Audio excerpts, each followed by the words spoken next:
2013 সালে যুবশ্রীর কথা বলা হয়েছিল। 17 লক্ষ যুবক আবেদন করেছিল। 1 লক্ষ যুবককে 1500 করে টাকা দিয়ে 16 সালে এই কর্মসূচি ক্লোজ করে দিয়েছে এরা।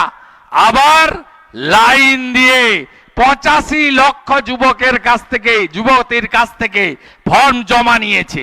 ভোটের আগে আজ থেকে টাকা ছাড়ছে, কিন্তু এই টাকা প্রথম আর শেষ, এরপরে আর টাকা আপনারা পাবেন না। তার কারণ হলো তৃণমূল কংগ্রেস সরকার এর আগেও 13 সালে একই প্রতারণা আমার যুবক বন্ধুদের সঙ্গে, যুবতী বোনেদের সঙ্গে করেছিল। বাংলায় 2,15,00,000 বেকার, প্রত্যেক বছর এসএসসি হতো, জেলায় জেলায় প্রাইমারি হতো, কর্মবিনিয়োগ কেন্দ্র ছিল। আজকে পশ্চিমবঙ্গে চাকরি নেই। মমতা ব্যানার্জি যতদিন থাকবে কেউ চাকরি পাবেন না। লিখে রেখে দিয়ে যেতে পারেন, কোনো শিক্ষিত লোকেদের চাকরি হবে না।